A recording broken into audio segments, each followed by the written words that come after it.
get some cash. Get my hand in some money. I need that money. We're gonna get that money. I love money. I know that you love money. Okay, very quickly, let's talk about the games I'm currently playing. Let's briefly review the schedule. Then what I would like to do is a general review of how everything's going right now on my 3 different channels. This might be an opportunity. If you're someone who only comes to DSP Gaming and you don't know what happens on the other channels, well, it's React Day. It's the day when I'm going to be on those other channels all day. So this could be a good opportunity for you to be in the know about what's going on and see if maybe you're interested, okay? I was known as the guy who would get that game on release day, pump it in, play it as fast as I can, and beat it within a few days, and be on to the next game. I gotta play a game. Okay, gotta play this game. Gotta rush through it, finish it, so I can get to the next game. Let's play the next game. Gameplay. Get those gameplay videos out. Gameplay videos. Now, over the years, when basically that wasn't possible anymore because people were getting games earlier, right? People found ways to get the game 4 days early or a week early and stream it. That advantage didn't matter anymore, okay? And so, people told me, hey, you have to change. We don't like the quality of your playthroughs anymore because you rush through games too much and you out on so much content that is meaningful to the game that you don't even get the full picture of what the game is. So we want you to change. So I did. I then became, well, I'm going to focus in on the games that I like more and play less of the games. You know, I'm not going to play 5-6 games in a 2-week span. I'm going to play maybe 2-3 games in a 2-week span, but I'm going to focus more in on what I'm doing. And so I started taking my time, exploring open worlds, doing all the content and all of that, right?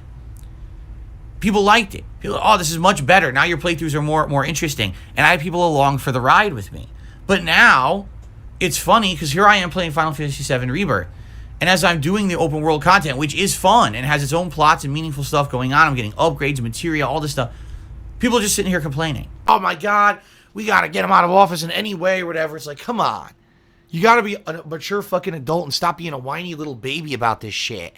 You know, it's just like a whiny baby. Doesn't get their way. They didn't get their ice cream. Oh my God, why is he doing this? Does he not know that this content is boring and grindy? And I'm like, wait a minute.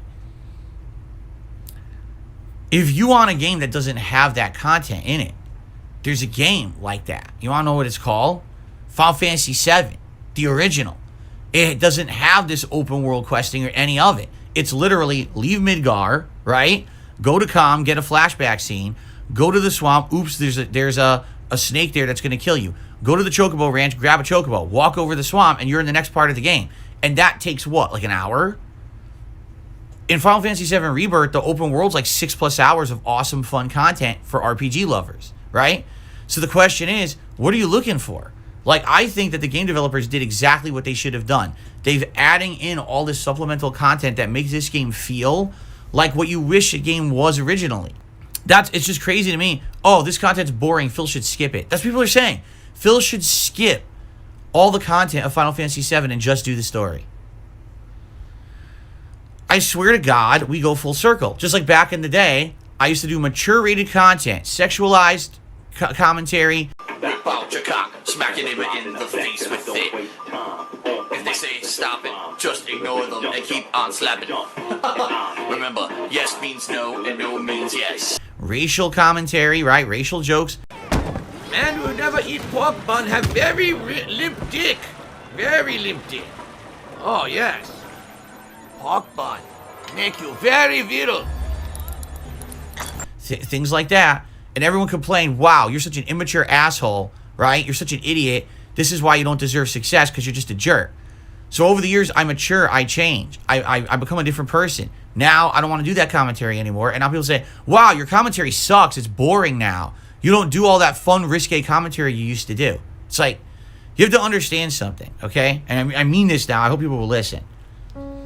You can only demand change for so long, but then when you get it, you can't go back on it because things have already changed. It's too late, right? Like, here's the thing. 10, 15 years ago, I was a completely different dude. I was single. I was an alcoholic, all right? I didn't take YouTube seriously. I was fucking around every video that I made. So I rushed through a game just to get views or make money. I fuck around with my commentary because I don't care about the repercussions of what I say. I think the whole thing's a joke anyway, right?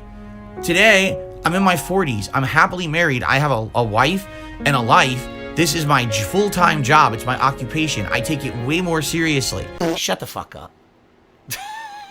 Shut the fuck up. Stop whining like a bitch. Jesus. But now people are saying, well, why can't you just go back to how you were 15 years ago? Because you asked me to change. Like, the entire movement of This Is How You Don't Play was, wow, Phil is this very unprofessional, irreverent jerk. And he doesn't deserve success because of that. So I listened directly to 10 years of criticism to change myself for the better. And now the feedback I get is, go back to how you were? No. No. There's a whole new generation of people now who are like that. And they're out there making millions of dollars, which I never made back in the day. It wasn't even possible. There were no sponsorships and partnerships and paid product placements. All the things that they get didn't exist when I was doing that kind of content 15 years ago. So I was doing it for the love of it. So that's what drives me nuts. Because here I am playing Final Fantasy VII Rebirth. I'm loving the game.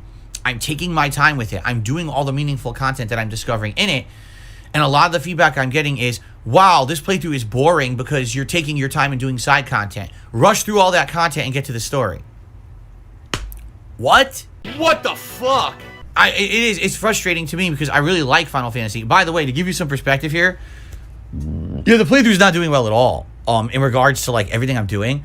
The Final Fantasy VII videos so far, we're 3 days in, haven't even done as well as the Silent Hill, the short message playthrough from a few weeks ago.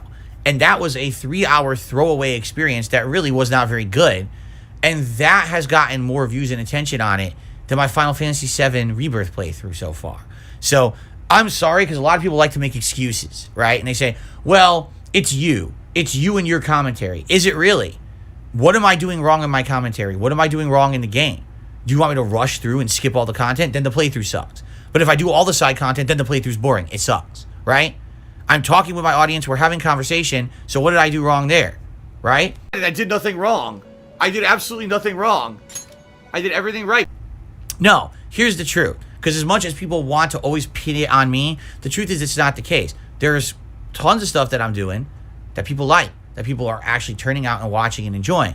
The problem is, it's not RPG playthroughs. The RPG playthroughs are played out because there's too many fucking RPGs at once. They all came out within this 3+ month span. Keep in mind, it started in December with Baldur's Gate 3. And I figured December and January were the perfect time to play Baldur's Gate 3 because there was nothing going on. But then what happened? RPG, RPG, RPG, RPG, RPG. There's too many fucking RPGs at once, right?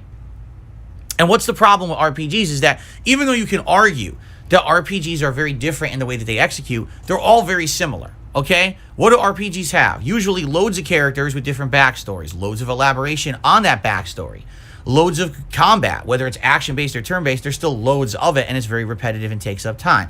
Loads of world exploration with little minutia when it comes to things going on in the world. Loads of side questing, loads of collecting, loads of leveling, loads of menus, loads of dialogue, loads. Too many fucking loads. All right? It all just feels samey when even if you're playing these different universes and different styles of RPG.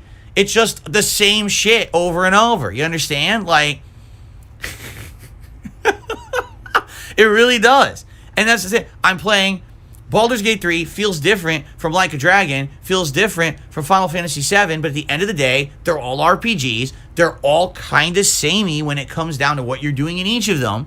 So I get the fact that there's going to be massive burnout.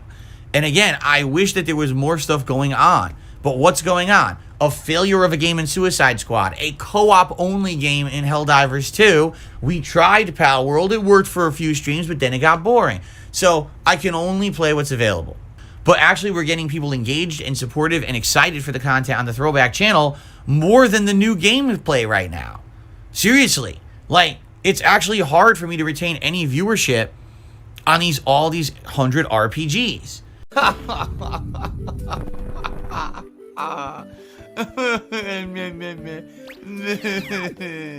The feedback I'm getting now is most people are not attending the live streams because they're playing it themselves and they're going to watch the videos on demand after the fact, which I appreciate.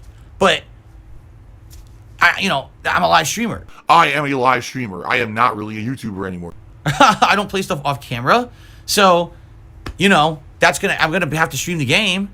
What do I do with the streams if half the people aren't attending the streams, right?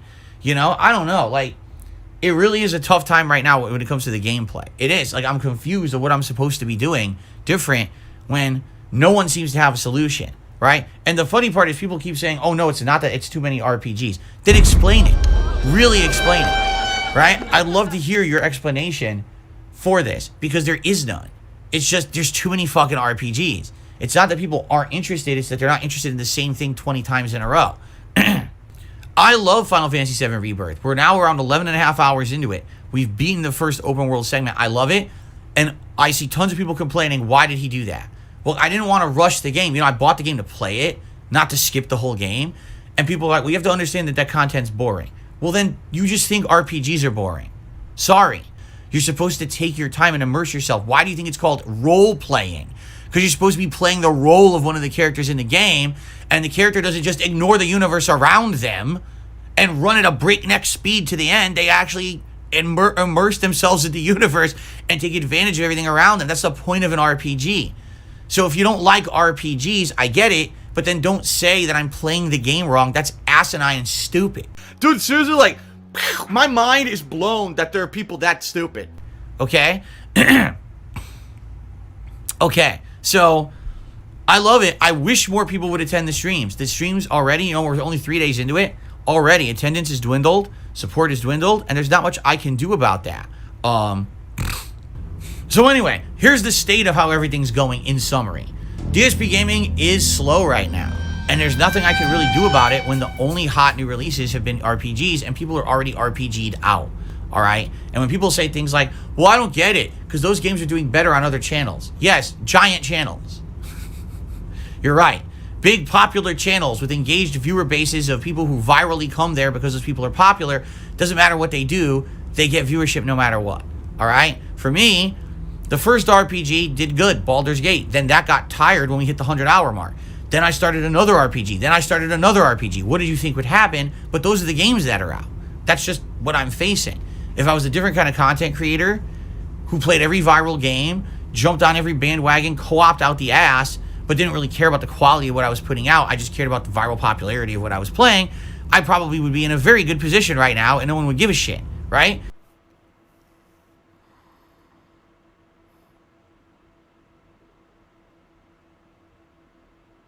But that's just the situation that we are in right now.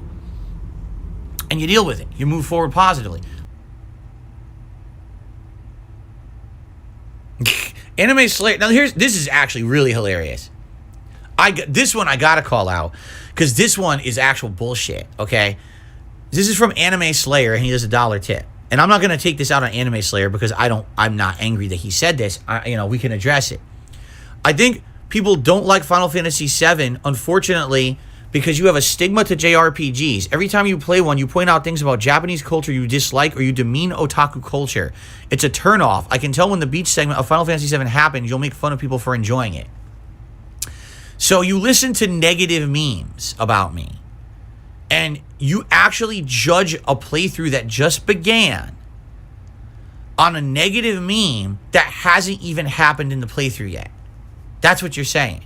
You're literally saying, well, because Final Fantasy VII is going to have one beach scene out of a 60-plus hour playthrough, and because of that one scene, he may make a comment that this is kind of immature, that this is in the game, the entire playthrough sucks. What the fuck is wrong with people like that? What the fuck is going on? What the fuck is going on? Listen, be immature. Say what you want. I don't have to participate in that kind of commentary or whatever. I don't. And that's fine. But I'm not going to say... Do you really think that when that scene comes up, we're just going to pause the playthrough and I'm going to go on a 2-hour rant about how horrible it is that scene's in the game? No, it's a Japanese game.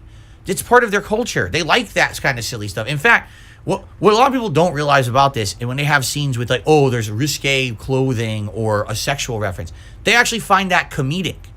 They don't find that like, oh, it's perverted. They think of it as comedy. Like, sexual content is part of Japanese comedy, correct? They'll have that in there to get a laugh. I like, just because I might not want to partake in a scene like that, because I'm 40 some years old and I'm happily married and I don't look for that in video games because I'm past that point in my life. Oh, fuck. Dude, he landed face first. In the wall, like the bush. He's like, boom, I should like a red splot. Ouch. Bulletproof says we should protect Betty White. Third out of the third says, do you like to land face first in bushes? Depends. It depends on if it's... I'm not going to say that. There's only one bush I would land in currently, that's for sure. There's only one bush I would land in. Because I'm a faithful guy, let's put it that way. Doesn't mean the playthrough sucks. It's literally one scene. It's going to last, what, 2 minutes? Out of a 60-hour playthrough. The fact that you even said that in the tip is remarkable. I mean, wow. Anyone who has that mindset, you got to reevaluate yourself. If you think that someone's playthrough of a video game sucks because there was one optional silly joke scene added in by the Japanese game devs, and a person it didn't even happen yet. The person may say something like, oh, this is silly. Why is this in there? Like, what are you talking about?